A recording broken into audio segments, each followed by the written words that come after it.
मैंने बताया आईपीसी को 3 भागों में बांटा गया फाइन के पॉइंट ऑफ व्यू से, जिसमें पहला पार्ट है जहां जुर्माना देना मैंडेटरी होता है एंड फाइन। अगर मैं कहूं कि ये वो केसेस हैं जहां पे इंप्रिजनमेंट प्लस फाइन दोनों दिए ही जाते हैं, अगर उसे कन्विक्ट किया जाएगा, अगर उसका कन्विक्शन होता है तो imprisonment plus fine, and fine, और फाइन नहीं है एंड फाइन, अगर मैं ये कहूं। बिल्कुल सही है। ध्यान देना, सेक्शन 65 केवल उन केसेस में लागू होगा, सेक्शन 65 केवल उन केसेस में लागू होगा जहां एंड फाइन के प्रावधान है। एक बात कहां पे लागू होगा भैया? जहां एंड फाइन है, यानी जुर्माना देना जहां मैंडेटरी है, जुर्माना लगाना जहां मैंडेटरी है, वहां सेक्शन 65 लागू होगा। मैं इसको बिल्कुल सिंपल करके बता रहा हूं। उन केसेस में जहां सजा यानी इंप्रिजनमेंट यानी जेल तो मिलती ही है, साथ में जुर्माना भी लगाया जाएगा, न्यायालय का अपना विवेक काम नहीं करेगा। उन केसेस में अगर डिफॉल्ट किया जाता है, जुर्माना नहीं दिया जाता, जैसे 10 साल सजा 10 लाख जुर्माना उसने नहीं दिया, तो उन केसेस में जो ड्यूरेशन होगा वो उस मामले में, उस केस में दी जाने वाली जो मैक्सिमम जो पनिशमेंट है, मैक्सिमम जो इंप्रिजनमेंट है, उसका 1/4 ऐड हो जाएगा। उदाहरण से समझ लीजिए, मैं मान के चलता हूं कि जो इंप्रिजनमेंट है वो उसमें 10 साल दिया जा सकता है अधिकतम। अब जरूरी तो नहीं ना कि 10 साल दिया, उस केस में लिखा हुआ है कि भाई अधिकतम 10 वर्ष प्लस जुर्माना। कोर्ट ने कहा ऐसा करते हैं, इसको 7 साल की सजा देते हैं प्लस 10 लाख का जुर्माना लगाते हैं। 10 अधिकतम दे सकते थे, कोर्ट ने 10 नहीं दिया, उसने रियायत दी उसको, खुद अधिकतम 10 दे सकते हैं, लेकिन कोर्ट ने कहा इसको 7 वर्ष की सजा और प्लस 10 लाख जुर्माना। वो ये डिफॉल्ट कर गया, 10 लाख का जुर्माना नहीं दे पाया। अब 1/4 जो करेंगे, 1/4 जो करेंगे, वो 7 साल का करेंगे या 10 साल का करेंगे? 10 का करेंगे, तो 10 का 1/4 कितना हुआ? 2.5 वर्ष।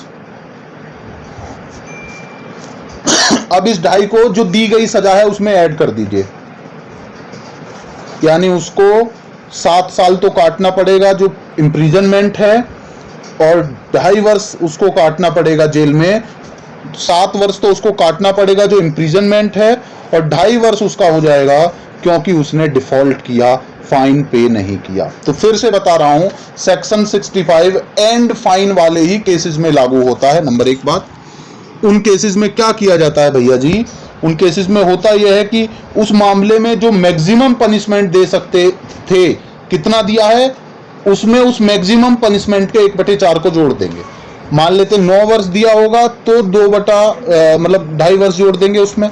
मान लो 6 वर्ष दिया है, 10 दे सकते थे, 6 दिया है तो 10 का 2.5 जोड़ देंगे। मान लेते हैं, समझिएगा, मान लेते हैं उसमें मैक्सिमम पनिशमेंट 7 वर्ष ही दे सकते हैं, तो इसका 1/4 करके जोड़ देंगे जितना भी दिया गया है उसमें।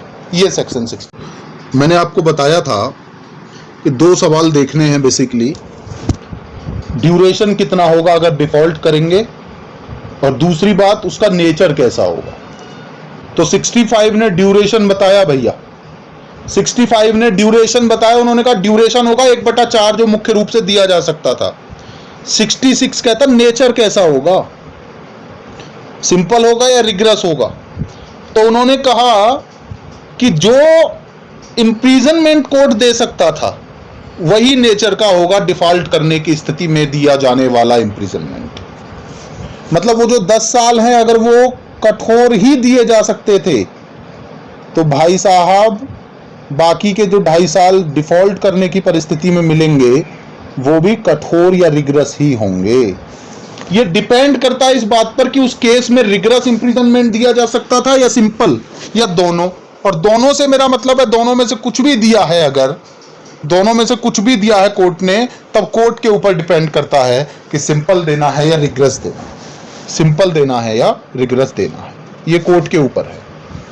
मान लेते हैं उसमें लिखा हुआ है, ध्यान से समझना, कि 10 वर्ष सिंपल या रिग्रेस। अब कोर्ट के ऊपर आ गया ये तो डिफॉल्ट करने में जो मिलेगा वो भी कोर्ट के ऊपर ही निर्भर रहेगा, सिंपल देना है या रिग्रेस देना, कठोर देना है कारावास या सादा देना।